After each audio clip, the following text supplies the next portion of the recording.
बॉम्बे कैसे आए, कहाँ, यहाँ की कहानी कैसे हुई? तो जब हम वहाँ गाते थे और गाते बड़ी यूनिक चीजें थी, जैसे क्या गाते 5 बरस की मीरा लाडली हो, सखियों में खेलन जाए रिसन राणा बाई, खेले तो पायरी मीरा कांगना हो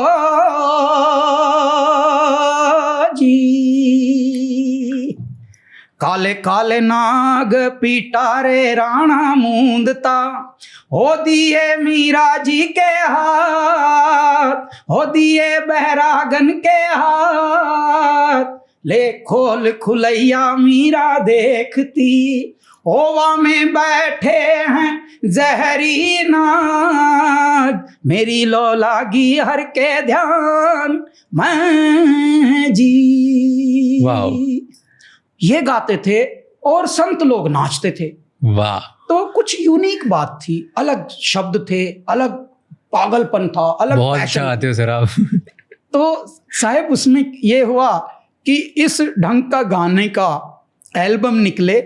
ये हमारे एक वहाँ पर महात्मा थे, स्वामी परिपूर्णानंद जी, उन्होंने हमको कहा। तो फिर ये स्टार्ट कैसे हुआ? तो मैं वहाँ से आया, उन स्वामी जी ने मुझे एक एड्रेस दिया था, एक जगह है यहाँ पे संन्यास आश्रम, तो मुंबई में विले पार्ले में।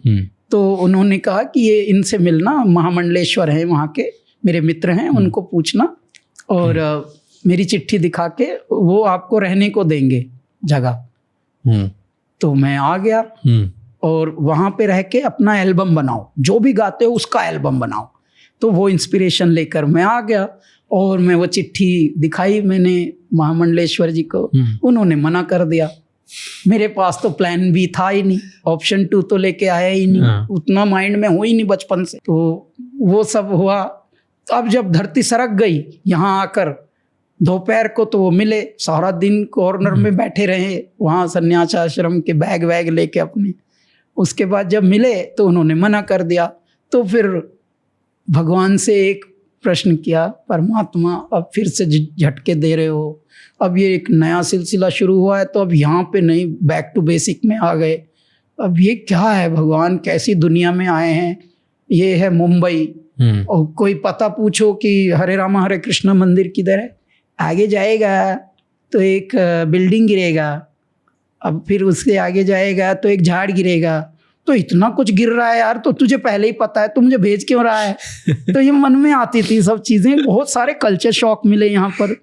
और उसके बाद फिर वहाँ पीजी पता लगा कि पीजी की फुल फॉर्म पता लगी, पेइंग गेस्ट, यानी गेस्ट भी हो आप लेकिन पे भी करो।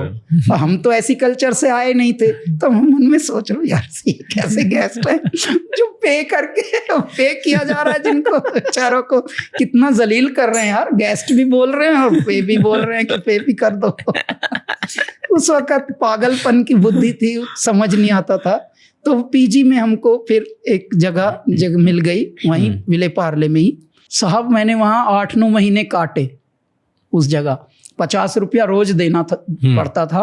फिर मेरी जर्नी वहाँ से शुरू हुई। शुरू में मैं यहाँ अपनी डेमो लेकर आया था, अब 1-2 रैकेट कंपनी के पास जाना होता था, क्योंकि आप एल्बम बना भी सकते हैं लेकिन दिखाएंगे कैसे? हाँ, दुनिया उस जमाने में सोशल मीडिया भी इतना नहीं था, कुछ यूट्यूब तो था ही नहीं बेचारा तब। तो उस वक्त 1-2 कंपनियों के पास हम गए, तो उन्होंने जाके, ज़्यादातर वहाँ MBA टाइप के लोग बैठे होते थे, एक्सपर्ट्स, जिनको मैं दिमागबाज जिनको कहूँगा, वो कंफ्यूज्ड होते हैं।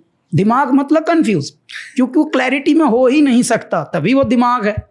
दिल एकदम क्लैरिटी में होता है, तभी तो कहते हैं कि दिल में जो आती है बात। तो देखिए साहब, बिना ट्रेनिंग के भी इश्क कैसे हो जाता है, और किस किस को हो जाता है, बिना लैंग्वेज के हो सकता है। क्यों? क्योंकि वो दिमाग से होता ही नहीं, वो दिल से होता है। तो वहाँ कन्फ्यूजन होता नहीं। दिमाग वालों के पास बड़े कन्फ्यूजन है। No, it's not a hero kind of voice, this kind of words, I think it's too old fashion, I think it's not going to work. ये कह के 3-3 महीने में तो एक बार किया ऐसे? तो ऐसे कई रैकेट कंपनी यहाँ पे थी, तो ऐसे उन्होंने, किसी ने रिजेक्ट किया, किसी ने बस कमेंट किया, ना रिजेक्ट किया ना सेलेक्ट किया। तो वो सब होता गया। ऐसे में 1-2 साल गुजर गया, लेकिन हम तो अब हैं, हम यहाँ हैं और बस अपना अपना ट्राई कर रहे हैं। और तब तक मैं नरेश परेश को मिल ही चुका था, उनके साथ म्यूजिक बनाने पे तो लग ही गया था कि चलो डेमो सुनाते रहेंगे, तब तक अपना काम चलता रहे धीरे धीरे, चीटी चाल से, कछुआ चाल से ये चल रहा था। अचानक हमको जिंगल्स के लिए एक दिन कॉल आई, आपसे जिंगल गवाना है कैलाश खेर। तो एक्टिंग तो ऐसे करनी है कि या I know you know everything, you know I am from the same world, but एकदम कुछ नहीं पता, पैदल हर बात में।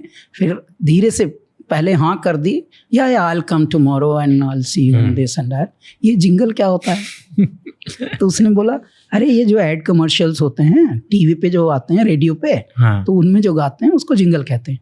अच्छा अच्छा, हाँ मैं कल आता हूँ। वो करके आया तो साहब हमने वहाँ गए और तो कुछ सिखाया हमें है नहीं, बस अंदर डबिंग रूम में भेज दिया और बोला कि सिंग समथिंग।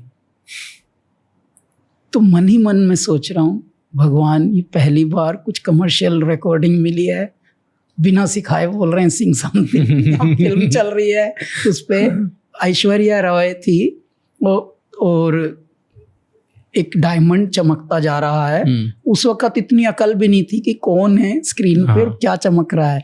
तो ये बताया बाद में उन्होंने जब उस तरह से, तो बोला या the film is on, Singh something. तो मैंने तब ये गा दिया अचानक, तनादुम तनुम तनाना तना देरे ना, तनादुम तनुम तनाना तना देरे ना, तनादुम तनानुम तनानुम तना देरे ना, नदुम तनानुम।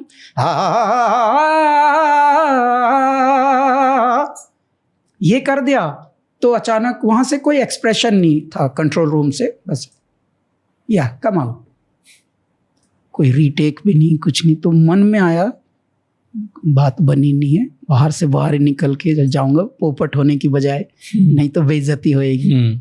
अच्छा वैसे तो अभी इतनी बेइज्जती हो चुकी है कि अब पता भी नहीं है बेइज्जती का मतलब क्या होता है। अब तो यही इज्जत लगती है, बल्कि जहाँ थोड़ा ऐसे तो जब उन्होंने, मैंने जैसे दरवाजा खोला तो बाहर ही खड़ा है कोई, या कम कम, ऐसे कम कम करके वो कंट्रोल रूम में लेके गए।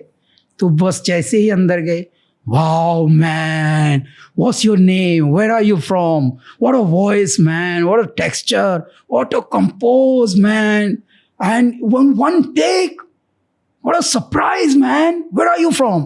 ये सब करके मैं कुछ रिएक्शन ना दूं, मन ही मन सोचूं यार ये थोड़ी दूर ले जाके मार रहे हैं क्या, क्योंकि कुछ समझ नहीं आ रहा भाई इनको कैसे लूं, ऐसे लूं या वैसे लूं। थोड़ी देर के बाद पता लगा कि उन्होंने बोला या सेंड मी योर इनवॉइस। तो ये सुन के और मैं कंफ्यूज्ड हुआ, यार सेंड मी योर इनवॉइस, मैंने तो यार अपने एक्सपोर्ट्स में सारे अपने गुड्स का इनवॉइस भेजता था, ये मुझे ही बोल रहा है अब मेरा इनवॉइस मांग रहा है, सेंड मी योर इनवॉइस, क्या मैं सामान हूँ? कुछ बिल्कुल पैदल अकल से। तो फिर मैं एक हमारे परिचित थे उन दिनों यहाँ पे, उनसे पूछा कि सर उन्होंने मुझसे बोला सेंड मी योर इनवॉइस, कि हाँ तो भाई अपनी सर्विस का बिल तो आप लेंगे ना, भाई आपने जो कार्य किया उसके लिए आप बिल दीजिए। अच्छा वो है वो, मतलब जो हमने किया उसका भी अब बिल है, मतलब सामान की बजाय हमारी सर्विस का बिल है ये। तो मन में एकदम एक्ट लेकिन ऐसे करना है कि ओ यार ओ दैट या ऑफ कोर्स तो वो वाला एटीट्यूड से फिर मैंने वहाँ इनवॉइस भेजा। उसी दरमियान जहाँ जहाँ भी हमको जिंगल्स गवाने बुलाए तो इंग्लिश में तारीफ करें हम। कितना आपने इनवॉइस भेजा? फर्स्ट 5,000 का पहले भेजा, आज तक मिला नहीं है, लेकिन वेट करना होता है ना इनवॉइस के बाद कि आएगा। तब तक दूसरी रिकॉर्डिंग कहीं और से मिल गई।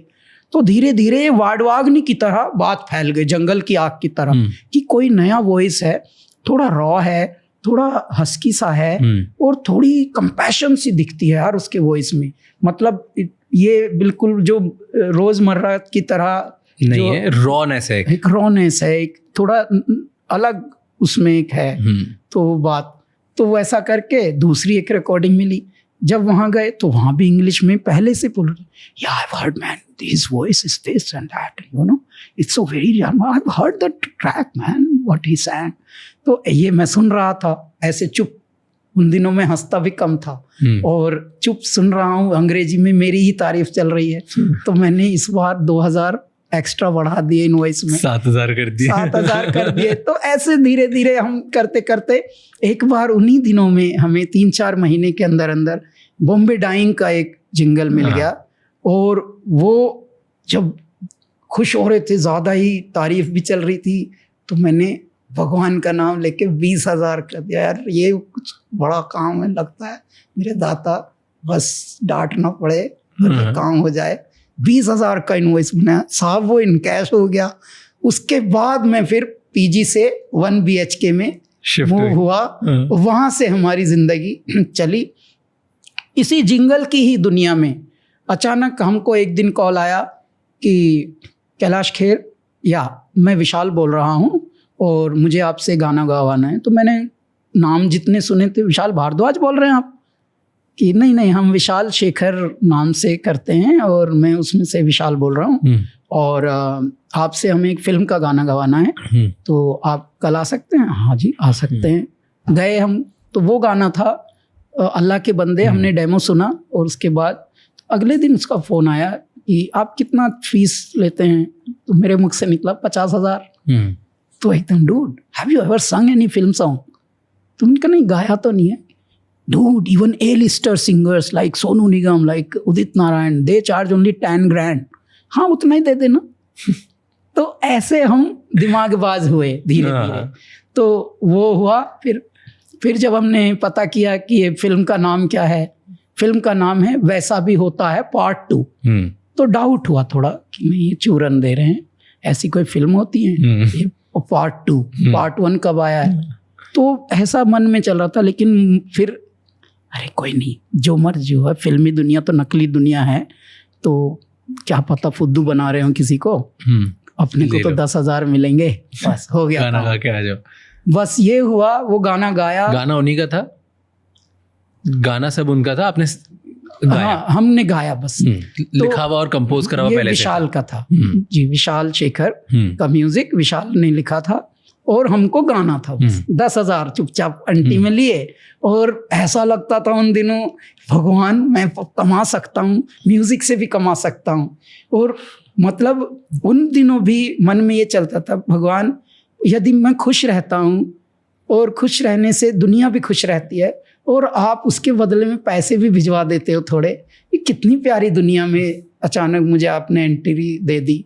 और यही करने के लिए शायद मैं जन्मा था, क्योंकि यहाँ दिमागी कटिया फंसानी नहीं, दिमागी कसरत कुछ करनी नहीं, होशियारी दिखानी नहीं, चालाकी कुछ दिखानी नहीं, इसकी यहाँ से कर दूं, यहाँ से वो कर दूं, कुछ नहीं करना, कुछ नहीं, चालाकी कुछ नहीं, चुपचाप गाना गाओ, पैसे लो, घर आ जाओ। हाँ गाना गाओ, हंसो हंसाओ और पैसे लो। तो ये कितनी प्यारी बात भगवान ने की। तो ये होते होते अचानक वो गाना जब आया बाहर, तो जिन्होंने मेरी एल्बम उस वक्त डेमो सुन सुन के रिजेक्ट की थी, it's not a hero kind of voice, उनका फिर फोन आया उस कंपनी से कि we are ready to release your album. कौन सी कंपनी से? और Sony music. Thank you so much ये क्लिप एंड तक देखने के लिए। अगर आपको और भी ऐसी क्लिप्स देखनी है तो राज शमानी क्लिप्स चैनल को सब्सक्राइब कर लीजिए।